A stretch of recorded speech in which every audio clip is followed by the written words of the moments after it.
Après, il y a les symptômes, effectivement, qu'on répète, et on a raison de les répéter.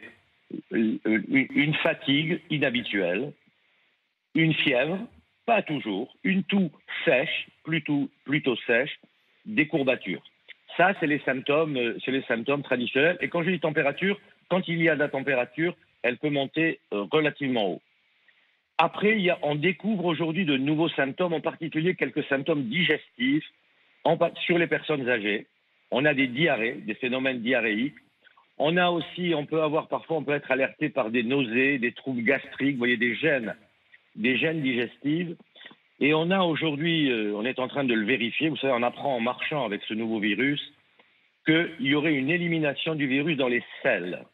Donc, vous voyez, une élimination. Et donc, c'est là, on rejoint ce qu'on appelle le péril fécal, d'où, si vous voulez, le nettoyage des mains doit être redoublé.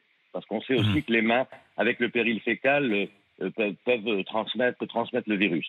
Donc ça, c'est extrêmement... Et puis surtout, alors là, ça on le découvre, c'est tous les problèmes liés à l'odorat et au goût, ce qu'on appelle l'anosmie. Vous voyez, par exemple, je vais vous donner un exemple très précis. J'ai eu 2 personnes par téléphone, parce qu'on fait beaucoup de consultations par téléphone. Il y a une personne qui m'appelle, qui me dit, écoutez, c'est très, très, très bizarre. Pas de fièvre, qui me dit, voilà, je sais pas, je sens plus rien.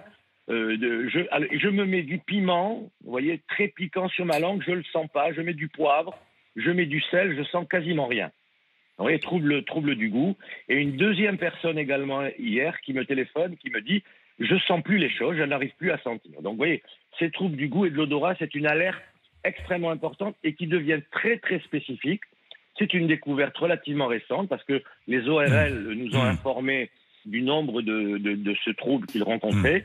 Et c'est quelque chose qui est pathognomonique, pardon du terme, mais vraiment lié au coronavirus. Donc c'est un signe d'appel, parfois avant la toux, parfois avant la fièvre.